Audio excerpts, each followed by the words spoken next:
So it's been a few weeks since I've actually been able to work on this car due to vacation and a couple other things, but I'm out here tonight kind of fiddling on it. Sort of getting a few things together. The kind of one of the toughest parts I've got left is how to get the coolant overflow from the M3 bottle over there through that M3 capillary line all the way to this E36M radiator.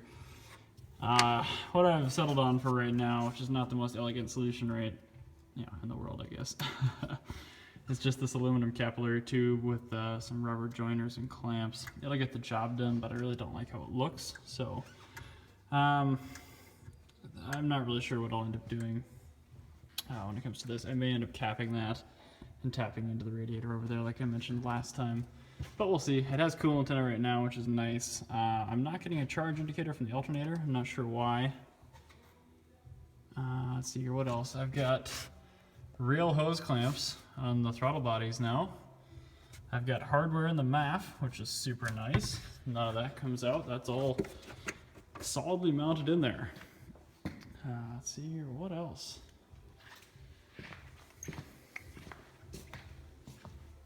A buddy of mine bought me the correct stud that has thread on it, so I could put the last beauty nut on it.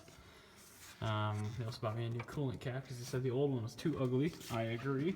It was a bit too ugly for the car, because it is such a nice car. And then I actually took the time to go to a hardware store to get MAF bolts. I got the two little M4 short bolts I needed to actually put the door handle on it. So I've got a door handle on this side of the car for the first time in, I guess, the entire time I've owned it. So that's pretty cool. I think that's all I've done on it so far this evening. I do have some more stuff that I've got here to kind of finish it up. I stopped by my old work and I picked up some hardware, just miscellaneous stuff, including these bigger banjo bolts. These, I think these are M16. They're like $9 a piece to buy from BMW, and we have just tons and tons of them there in a bin. So I grabbed one of those. This is for the power steering pressure line, which I have under there. The car's not on the lift pads right now, so I might not do that tonight. But I have the hardware here when I finally get motivation. Another part I've got, but not installed yet. This is all shifter hardware. This is the rear carrier, which is like a $70 part. Had I known this was so expensive, I would have just window welded the old one. But I found this one in a stock of parts and actually bought another one in that bag over there. So I have spares now. This bolts onto the chassis and holds the rear shift carrier. This was really perished on the car when I got it. Right now it doesn't have one in it at all, and it actually still shifts pretty well. I'm not exactly sure what's going on there, but the shifter, that banjo bolt, and then a few bolts on the heat shield on the bottom side of this car is completely wrapped up. Everything else is tightened up. You see up here I still have, this one's tied off because it doesn't do anything. On the E30 this is a 1-pin sender. I'm probably still going to run that to ground just to make sure it's got a good connection. But this I've got to run to a pin on the C101 for oil pressure. No, sorry, coolant temperature, what am I talking about? My oil pressure sender light is not yet working on the gauge cluster, nor is my charge indicator, which I mentioned earlier. So there's still some fiddly electrical stuff I'm going to have to do, unfortunately.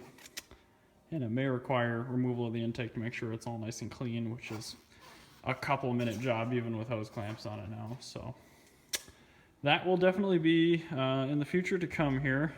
Stuff to get new fuse box legs. I ruined my old one with brake fluid sitting down there. Unbelievable. But man, after a couple of weeks not seeing this car, I got the itch to work on it again. So hopefully, as time allows, you'll see more of this thing. And spring is just about to spring.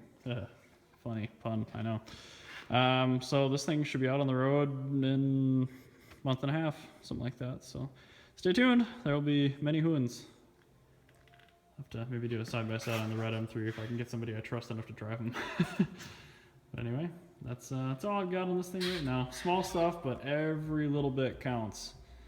Taking a full day's labor and just compressing it. So again, thanks for watching, but yep, not quite done.